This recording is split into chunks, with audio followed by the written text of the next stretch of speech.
The Digital Services Act, DSA, is the European Union's primary mechanism for regulating online speech in the European Union. Social media platforms are legally mandated to implement notice and action mechanisms. They must provide users with tools to report illegal content and act upon those reports with diligent, objective, and non-arbitrary speed, basically immediately. In other words, social media platforms must act as a censorship body and remove what might be considered illegal without delay. With the Digital Services Act, the European Union has essentially outsourced censorship by forcing platforms to create a filter that automatically removes certain content deemed unlawful by Brussels or the individual member states. Very large online platforms, VLOPs, must conduct annual audits to identify systemic risks. Critically, this includes not just illegal acts, but also negative effects on democratic processes and civic discourse, terms defined by the technocrats in Brussels like hate speech or harmful content. Furthermore, Article 36 allows the European Commission to mandate specific actions from platforms during a crisis, such as a war or pandemic.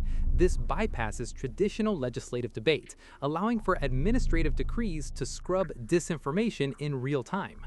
The danger for democracy and free speech lies in the fact that basically anything can be removed from the digital town square if it is deemed by Brussels as a violation of the DSA. There is no due process needed.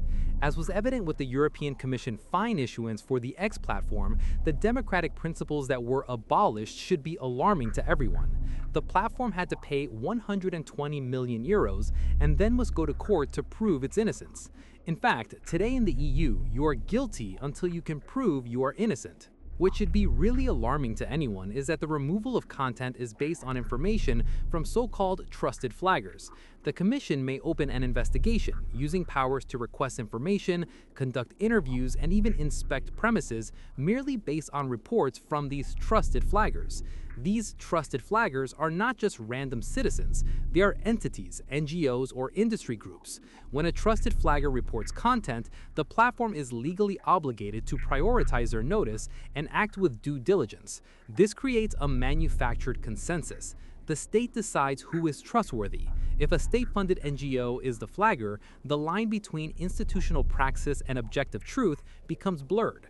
The reliability is measured not by the accuracy of the flag, but by the status of the flagger given by the state. It is a circular justification. So, the state creates a censorship entity called Trusted Flaggers, who then monitors everything on the web.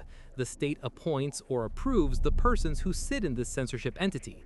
If they find anything they deem illegal or potentially harmful online, that content must be removed immediately by the platform merely based on a decision from this trusted flagger. This cannot be overstated. No legal procedure is needed to remove content or restrict online free speech. If the social media platform does not remove the content immediately, the EU Commission, an unelected body, can fine the platform for up to 6% of its global revenue income.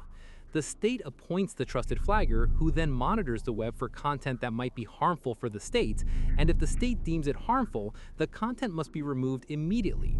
Can anybody imagine that this could be used to remove criticism against the ruling party of the state?